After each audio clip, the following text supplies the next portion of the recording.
On this episode of Rowdy Riley's Sports Review, we'll all hear from Miss Amy Bream, who's actually an adaptive athlete for Nike. She actually works as the operations director at the boxing gym I go to. Miss Amy, thank you so much for coming on. On! What predisposed you to sports, if anything? So I actually didn't do anything with sports until I moved to Nashville.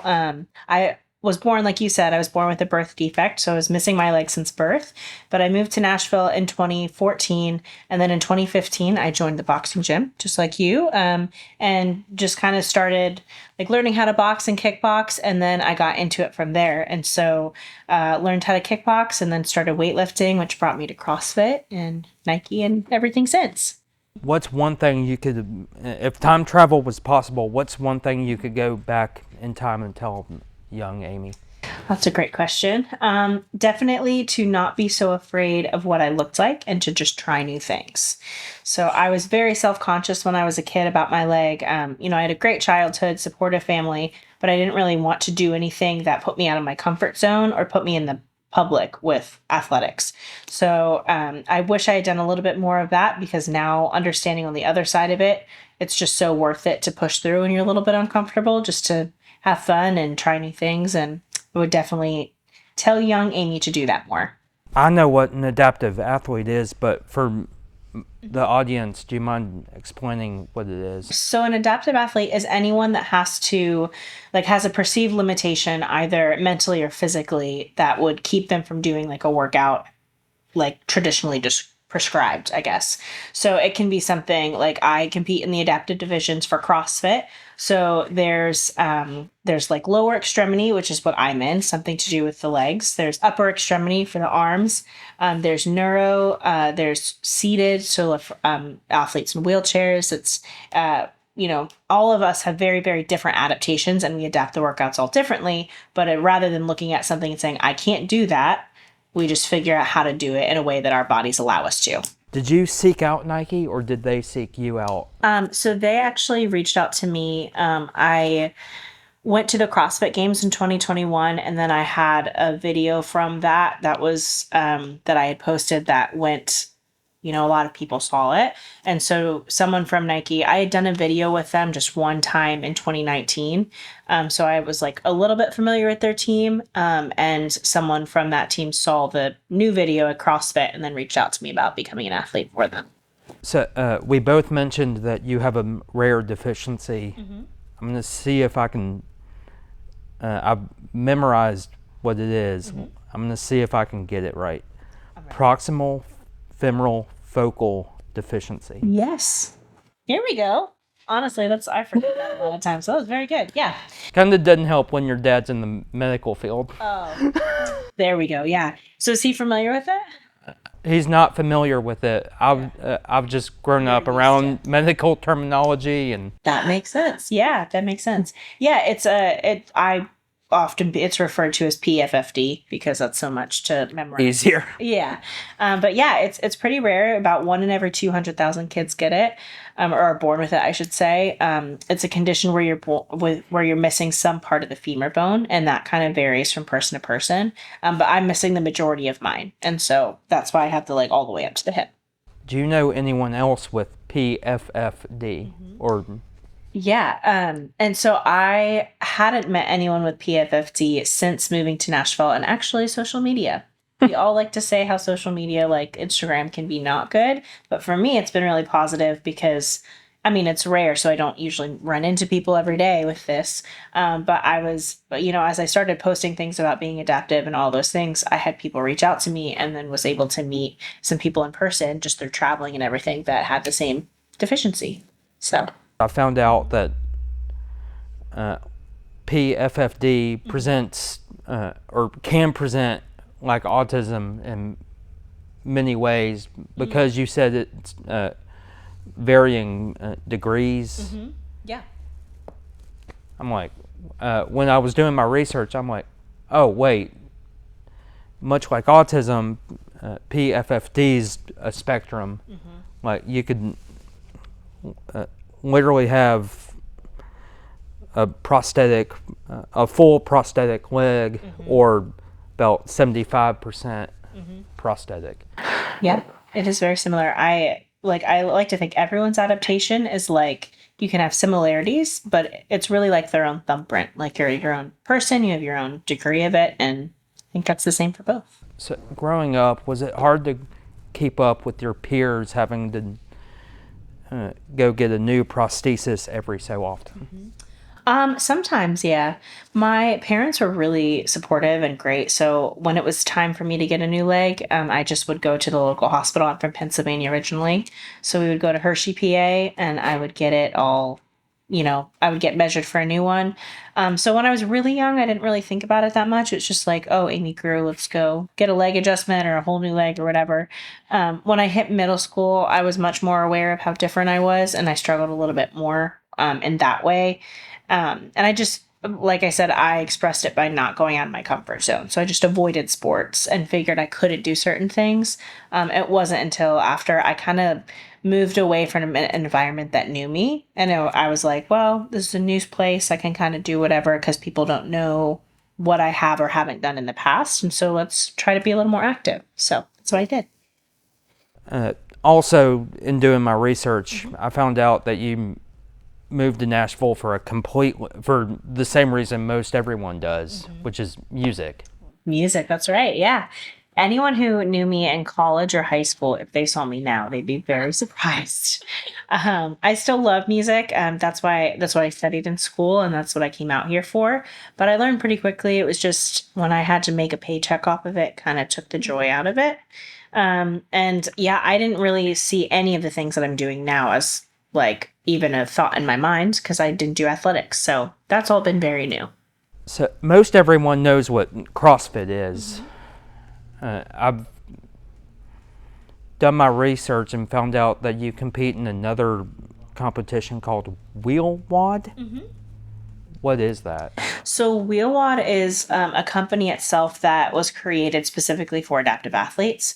So they have their own competition, which is the Wheelwad Games, and I did that last year and then again in December of this past year. And they also do adaptive programming. So the company itself programs for a lot of different adaptive competitions. So they'll host several throughout the year, but then they had kind of have their own based out of Raleigh once a year. And then CrossFit Games also has adaptive programming. It's just those workouts are done by different people than Wheelwad. But they're a really big name in like the adaptive community. How has being an athlete impacted your life and helped you develop as a person? Well, one, I think, just practically speaking, it's really good about like obviously like focusing on health and feeling good and, that's been a positive. But honestly, more importantly, I think it's really shown me the importance of consistency and dedication. Because obviously it's very, there are times when I'm tired or it's really hard. I don't feel like working out or motivated. That happens all the time. But understanding the importance of just getting into a habit and a routine, working really hard, and then being able to see those results and hard work pay off. It might not be right away. It's usually not till months, if not years down the road. But that's been really rewarding for me. And I think that has helped me keep that mindset into other things just outside of working out because I see consistency works in that. So consistency will work in other areas too, which has been really helpful for me. How have you dealt with any negative criticism due to being physically disabled or perceived physically disabled? I haven't, it's interesting you say that. I haven't had a whole lot of people that I felt like were treating me negatively because of it. I think it's a really important, like my brother-in-law once told me, because like I said, I used to be very self-conscious, didn't do athletics. And then what kind of started to make me branch out was my brother-in-law was like, well, if you feel like people are responding a way that you don't want them to, it might be because you're presenting yourself in a way that makes them do that. So like if you don't want to make the leg a big deal or a bad thing, then you don't make it a big deal or a bad thing.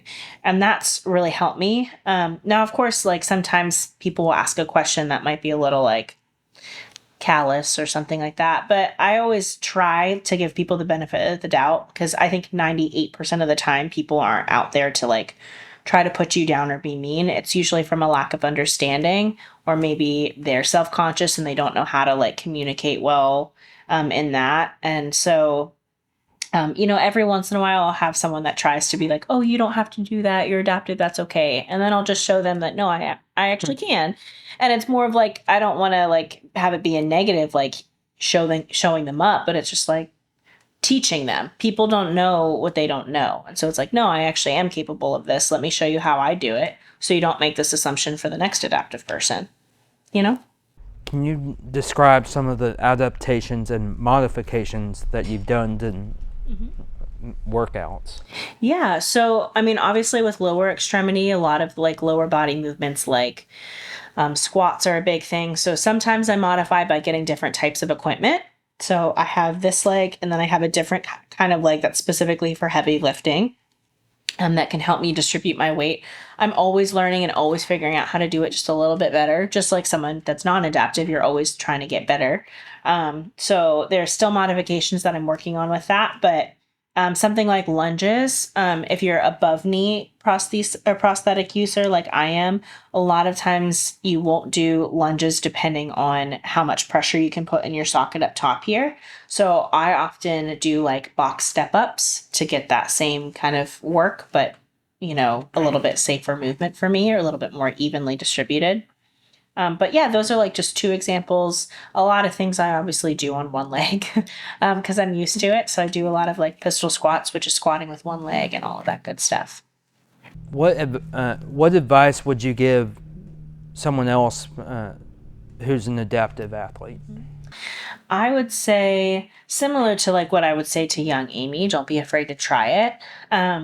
Also, I think it's important to understand that like your first reaction shouldn't be, "I can't do it," or that you're immediately offended by people's lack of understanding. I think again, like the more that you can have the benefit of the doubt, realize like what you think are your limitations probably aren't your limitations. You can probably do a lot more than you think as long as you like work hard at it. And then you should just be willing, like, I want adaptive athletes to be willing to go to their gyms, even if they're a little bit scared, and just try new things and talk to like the people around them, the trainers around them to get help for that. I used to be really scared to do that. And then I realized when I did it, no one was out there like making fun of me. No one was mean. It was just like everyone was learning, including myself. So I think, the more we can have of that, the better. So, what's one absolutely funny work memory? I guess one of the craziest times was when, like everything with COVID, we were shut down. That was pretty like busy and everyone wasn't really sure what we were going to do. And we found out on a Friday, we were all set up. Like obviously our gyms were shut down. Only employees were going in to like set things up for online training. And we found out on a Friday that we were reopening all of our 3 gyms on Monday. We didn't know. And so like our space hadn't been used for the public for like 3 months. So it was there's a bunch of cameras around, like we had to change everything. So we kind of like called all our employees and was like, if anyone feels comfortable and is okay, like please come in and help us do this.